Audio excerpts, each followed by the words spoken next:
नमस्कार दोस्तों, स्वागत है आपका आपके अपने चैनल पे। जैसा कि आप लोग जानते हैं कि हम लोग केंद्रीय विद्यालय इंटरव्यू की तैयारी कर रहे हैं और बहुत जल्द अब आपके इंटरव्यू भी होने वाले हैं। तो उसी क्रम में क्वेश्चन अभी भी बच्चे पूछ रहे हैं कि इंटरव्यू किस भाषा में होगा सर। इंटरव्यू को लेकर भाषा से संबंधित जो डर है वो अभी भी बना हुआ है।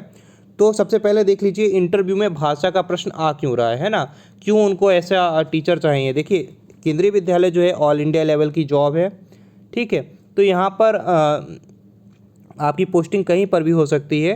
बहुत सारे ऐसे राज्य हैं जहाँ पर हिंदी भाषी नहीं है, वहाँ पर कुछ अन्य भाषाएं हैं, तमिल है, कन्नड़ है, या फिर उनकी नॉर्थ ईस्ट क्षेत्र में अपनी अलग भाषाएं। तो ऐसी जगह पर जब आपकी पोस्टिंग हो जाएगी तो फिर आपको सिर्फ इंग्लिश से काम चलाना पड़ेगा। तो यहाँ पर किस भाषा में इंटरव्यू होगा, इंटरव्यू में आपको कौन सी भाषा बोलनी होगी, देखिए इसके लिए अभी हम बाद में बात करेंगे। आपको दो भाषाएं ज़रूर आनी चाहिए, पहली है हिंदी और दूसरी है आपकी इंग्लिश, ठीक है। आपको इन पे पकड़ होनी चाहिए। पकड़ के लिए ऐसा है, मेरा कहने का मतलब ये नहीं है कि आप बहुत बड़े विद्वान हो हिंदी भाषा के या फिर बहुत बड़े विद्वान हो आप इंग्लिश भाषा के। आपको इतनी पकड़ होनी चाहिए कि आप ये दोनों भाषाओं के मतलब को समझ पाएँ कि आपसे क्या कहा जा रहा है और लगभग उसमें उत्तर दे पाएँ, और क्लास 1 से लेकर 5 तक के बच्चों को पढ़ाने में सक्षम हो, ठीक है। ज़रूरी नहीं कि आप इंग्लिश में बहुत ज़्यादा फ्लुएंट बोलें या हिंदी में आपकी बहुत अच्छी पकड़ हो, आप बहुत विशेष शब्दों के महत्व को समझते हो। ऐसे कि यहाँ पर कोई आवश्यकता नहीं है, बस ये कि आप दोनों भाषाओं को ज्ञान रखते हो, ये ज़रूरी है। किस भाषा में इंटरव्यू होगा, इंटरव्यू दोनों भाषा में होगा आपका, इंग्लिश में भी और हिंदी में भी। कैसे, देखिए इंटरव्यू पैनल आपसे कई मतलब जो है 4 सदस्य होंगे इंटरव्यू पैनल में, मैं पहले भी बता चुका हूँ। 4 सदस्यों का इंटरव्यू पैनल होगा। उनमें से कुछ सदस्य आपसे इंग्लिश भाषा में बात करेंगे। हो सकता है पहले के 2-3 क्वेश्चन आपसे इंग्लिश में हो और फिर 2-3 क्वेश्चन आपसे हिंदी भाषा में हो, ठीक है। ध्यान रखिएगा इस बात का विशेष रूप से कि जो प्रश्न आपसे हिंदी भाषा में पूछे जाएँ उनका उत्तर आप हिंदी भाषा में दें, जो प्रश्न आपसे इंग्लिश भाषा में पूछे जाएँ उनका उत्तर आप इंग्लिश भाषा में दें, ठीक है। एक आपको बता देता हूँ एक एग्जाम्पल के तौर पे कि एक व्यक्ति थे जानने वाले, और क्या हुआ उनसे सारे क्वेश्चन उनसे पूछ रहा था जब इंटरव्यू पैनल, तो कुछ क्वेश्चन उनसे इंग्लिश में पूछे थे और कुछ क्वेश्चन उनसे हिंदी में पूछे थे, जैसा वो पूछते हैं हमेशा, ठीक है। दोनों भाषा ही चेक करने के लिए कि कैंडिडेट को आती है या नहीं। ये जो व्यक्ति थे इनकी बहुत अच्छी पकड़ थी इंग्लिश भाषा पे, और इनको ऐसा लगा कि अगर मैं सारे क्वेश्चन के आंसर इंग्लिश में दूंगा तो बहुत अच्छा प्रभाव पड़ेगा। लेकिन ऐसा नहीं हुआ, इनके मार्क्स थोड़े से कम रहे। क्यों? क्योंकि इससे ये नहीं पता चल पाया इंटरव्यू पैनल को कि क्या इनकी हिंदी भाषा में भी पकड़ उतनी है या नहीं है ना। तो आप इस चीज़ का ध्यान रखिएगा कि पैनल को ये दोनों ही बातें चेक करनी है कि आप हिंदी भाषा को बहुत अच्छे से समझ पा रहे हैं, उस बात को समझ कर उत्तर दे पा रहे हैं, उसमें भी उतने ही कंफर्टेबल आप होने चाहिए जितनी इंग्लिश भाषा में है। दोनों भाषाओं में आपका जो है सामंजस्य है वो एक जैसा ही होना चाहिए, ठीक है।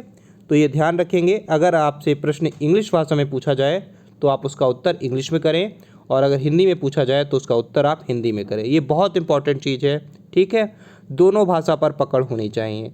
पकड़ का मतलब सेंस इतना नहीं है कि आप पीएचडी करे हो इंग्लिश में या पीएचडी करे हो हिंदी में और बहुत कठिन या बहुत जटिल शब्दों को समझ रहे हो, ऐसा भी नहीं है। आप बस इतने होने चाहिए कि कक्षा 1 से लेकर 5 तक के बच्चों को पढ़ाने में सक्षम हो, उनके प्रश्नों के उत्तर दे पाएँ, उनकी जिज्ञासा को शांत कर पाएँ, है ना। और जो कई बार ऐसी कुछ मीटिंग्स वगैरह होती हैं या फिर आपस में जो बात होती है उसके अर्थ को आप समझ पाएँ, ठीक है। तो इतना होना चाहिए आपको। बिल्कुल ही ऐसा भी नहीं कि आप हिंदी बोल रहे हो, केवल इंग्लिश के कुछ भी शब्द आपको नहीं आते हैं, तो ऐसा भी नहीं होना चाहिए, ठीक है। और इस तरीके से आपको दोनों भाषाओं में सामंजस्य बैठाना है। ध्यान इस बात का रखना है जो प्रश्न जिस भाषा में पूछा जाए उसका उत्तर आप उसी भाषा में देने की कोशिश करें, ठीक है।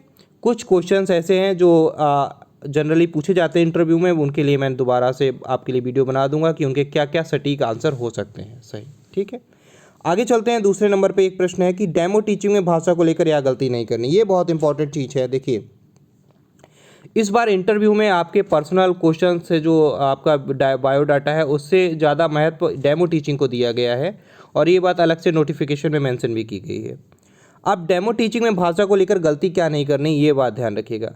देखिए, डेमो टीचिंग में मान लीजिए आप जो कुछ पढ़ा रहे हैं, मान लीजिए आप मैथ्स पढ़ाते हैं, मेंसुरेशन पढ़ाते हैं जिसे क्षेत्रमिति कहते हैं, ठीक है। तो आप वहाँ पर कुछ ऐसे शब्द हैं जो जैसे आप बोल रहे हैं वर्ग, है ना, इसको स्क्वायर बोलते हैं, ये वर्ग, ठीक है। या फिर रेक्टेंगल पढ़ा रहे हैं आयत, तो आप दोनों भाषा में बोलिए। हो सकता है बच्चा आयत ना समझता हो, है ना, आयत का क्षेत्रफल क्या है, ठीक है, और हो सकता है कि वो रेक्टेंगल ना समझ पा रहा हो, वो एक हिंदी पट्टी का छात्र हो, वो रेक्टेंगल ना समझ पा रहा हो, तो उसको आपको ये दोनों भाषा में बताना होगा, ठीक है। तो कोशिश करिएगा कि जो आप बोले वो दोनों भाषा में बोलने का प्रयास करें। ऐसा लगे कि वहाँ जब आप डेमो टीचिंग करें तो उनको ये बात स्पष्ट रूप से पता चल जाए कि आपको दोनों भाषाओं में पकड़ है, ठीक है। ये मेरा कहने का मतलब है, आप दोनों ही भाषाओं को बोलने का प्रयास करिएगा। कुछ कठिन शब्द आते हैं जैसे इंडस वैली सिविलाइजेशन, जैसे आप पढ़ाएंगे, मान लीजिए आप हिस्ट्री पढ़ा रहे हैं, टीजीटी हिस्ट्री है या फिर पीजीटी हिस्ट्री का मान लीजिए उदाहरण ले लेते हैं, तो आप इंडस वैली सिविलाइजेशन पढ़ा रहे हैं, सिंधु घाटी सभ्यता अगर आप लिखेंगे तो हो सकता है बहुत से बच्चे ना समझ पाएँ, है ना।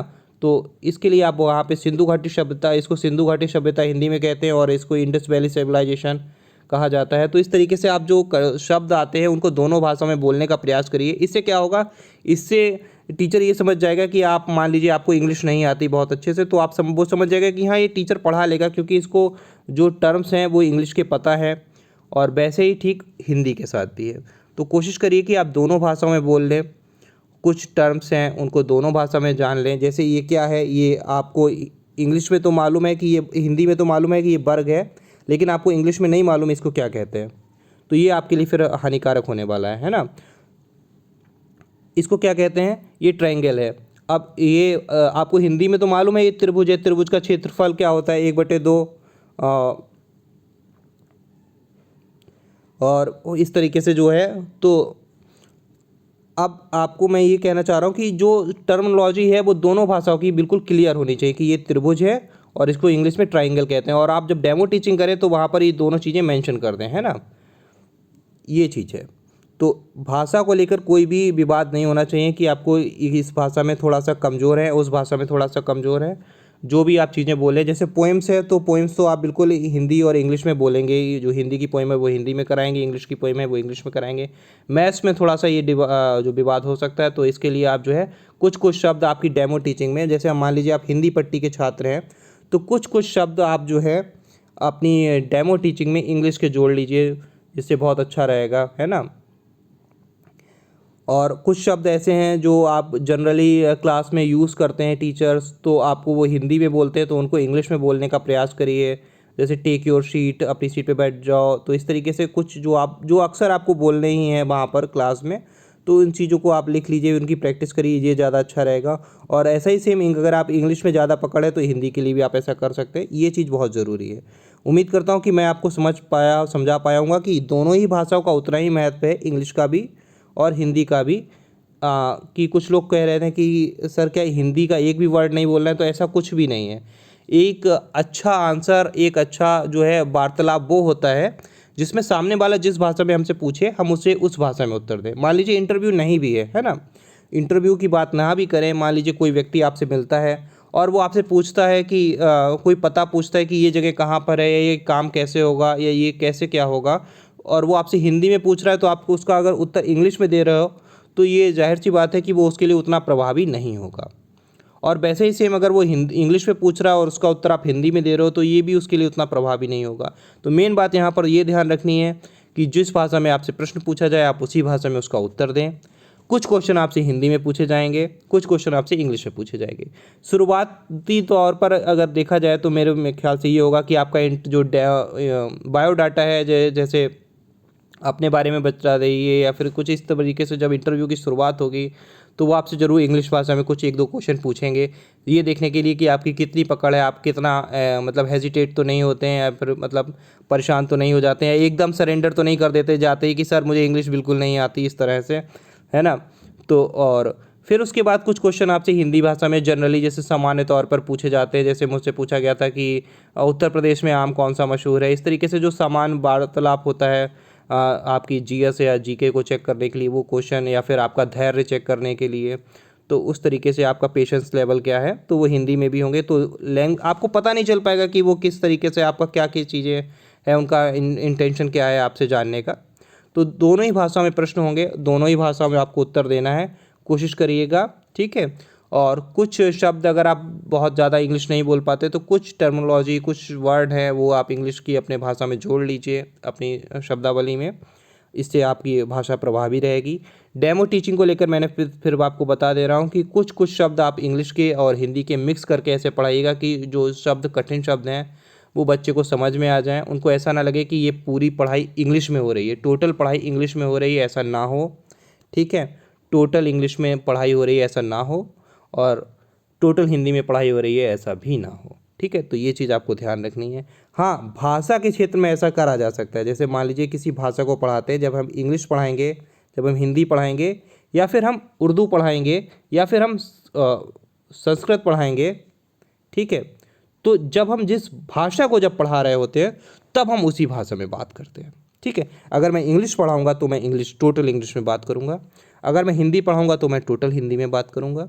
अगर मैं उर्दू पढ़ाऊंगा तो मेरी ज़बान जो होगी वो उर्दू ही होगी और उर्दू के शब्द में बोलूँगा। संस्कृत पढ़ाऊंगा तो मैं कोशिश मेरी यही होनी चाहिए कि संस्कृत के अध्यापक को ज़्यादा से ज़्यादा शब्द संस्कृत में ही बोले वो। ठीक है, तो ये बात आपको ध्यान रखिएगा। लेकिन मैथ्स और ईबीएस या फिर और ऐसे सब्जेक्ट को पढ़ाते समय या फिर जनरली कक्षा में बात करते समय आपको दोनों भाषाओं पे तालमेल बनाना होगा, है ना। तो उम्मीद करता हूँ आपको समझ में आया होगा। ऐसा इसलिए है क्योंकि केंद्रीय विद्यालय एक देखिए पूरे भारत में फैला हुआ है हर एक जगह पर। कुछ छात्र ऐसे भी हैं जो बिल्कुल हिंदी पट्टी से आते हैं और कुछ छात्र ऐसे भी हैं जो बिल्कुल इंग्लिश बोलते हैं, उनका परिवार या उनका कल्चर वह बिल्कुल इंग्लिश में है, जैसे मिजोरम, मणिपुर, वहाँ के राज्यों में काफ़ी इंग्लिश बोली जाती है। लेकिन जब आप उत्तर प्रदेश, बिहार में जाएंगे तो यहाँ पर काफ़ी परिवार हिंदी बोलते हैं। तो बच्चे को ऐसा नहीं लगना चाहिए कि ये टीचर किसी दूसरी दुनिया से आया है, ये तो इसकी तो बातें ही नहीं मुझे समझ में आती। तो ऐसे में प्राइमरी का बच्चा बहुत परेशान हो जाएगा, क्लास 1 से लेकर 5 तक का। ठीक है, दूसरी बात यहाँ पर एक बात और भी है कि मातृभाषा में शिक्षण, है ना, मातृभाषा में शिक्षण ये क्या है, ये न्यू एजुकेशन पॉलिसी के तहत ये बात साफ साफ कही गई है कि 1 से लेके 5 तक का जो शिक्षण हो वो उसकी मातृभाषा में हो। ठीक है, मातृभाषा क्या है, मतलब क्षेत्रीय भाषा, बच्चा जो अपनी माँ से सीख कर आता है। तो ये चीज़ें आपको समझनी होगी, मातृभाषा में शिक्षण होना। तो इसके लिए आपको उस भाषा में पढ़ाइए जिसमें बच्चा ज़्यादा कंफर्टेबल हो। ठीक है, चलिए मिलते हैं किसी अन्य वीडियो में, तब तक के लिए जय हिंद, जय भारत। वीडियो अच्छी लगी तो लाइक कर दीजिएगा और चैनल पे नए हो तो चैनल को सब्सक्राइब कर लीजिएगा।